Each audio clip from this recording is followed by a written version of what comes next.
Now, ANC Secretary-General Fikile Mbalula is briefing the media on, amongst other things, the Ezulweni Investments and the party's meeting with the Palestinian Liberation organizations, including Hamas. Let's cross live to that, and we find Fikile there. Fikile, what are the issues? Of course, there were reports that Luthuli House assets were being attached, so that relates to the investments. And then we have the Middle East as well. What we do know is that the Secretary General of the ANC, Fikile Mbalula, will be briefing the media at about 10 minutes from now to deliberate on this issue and the outcomes of it. We did hear that Ezulweni was threatening to liquidate the African National Congress.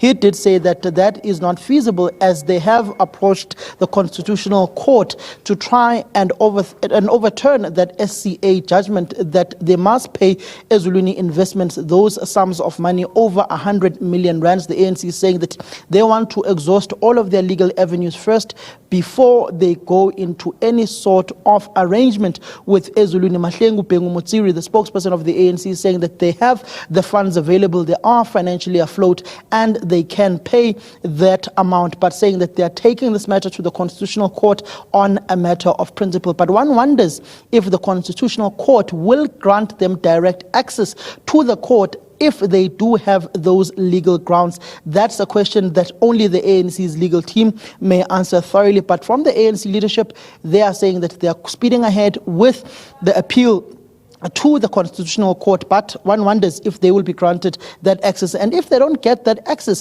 what do they then do? Do they settle financially? Do they pay Ezulweni? Will Ezulweni accept those funds at that point in time? Those discussions and those deliberations will only be known once we know if they have access to the Constitutional Court or not.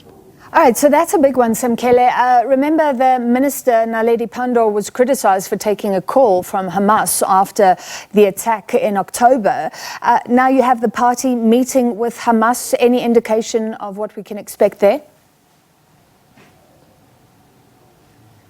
What we do know is that the African National Congress has not hidden their allegiance with Palestine, even from the days of the founding president of our democracy, which is former President Nelson Mandela. He's always preached for a free Palestine to live alongside in harmony with their neighbors, Israel. And it's no coincidence that Minister Naledi Pandor of International Relations and Cooperation reached out to Hamas to have an engagement with Hamas, as she has constantly said that she's not only engaging with Hamas, but she's also engaging with the Israelis, saying that South Africa has an open door policy, knowing that South Africa has chosen to be part of the non-aligned movement internationally, which is about 120 or so nations that have not succumbed to any of the global superpowers, whether they succumb to NATO, whether they succumb to the West, or whether they succumb to the East, especially when you look at the conflict between Russia and Ukraine. South Africa chose a non-aligned position. The national chairperson of the ANC, Gwede Samson Mantashe, has been very clear in saying that that has been the correct posture that South Africa has chosen. Even former President Mbeki, when he was recently in Russia speaking to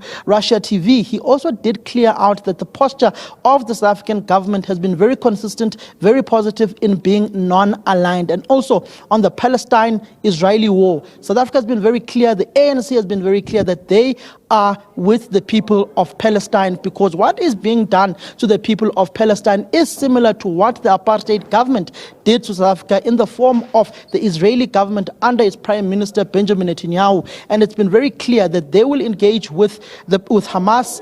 They've had those engagements, and knowing the leadership of the African National Congress. In the last National Executive Committee of the ANC, you did see the National Executive Committee members of the party clearly coming out wearing regalia in support of the Palestinian people. So the Hamas coming to Luthuli House is not by chance. It is one of the issues that the ANC has been openly saying that they will engage with Hamas and see where they can assist, particularly knowing the historical role of the ANC in the liberation struggle of the country against an oppressive apartheid regime, saying that what Benjamin Netanyahu is doing to the people of Palestine is similar to what was done in South Africa to the black majority.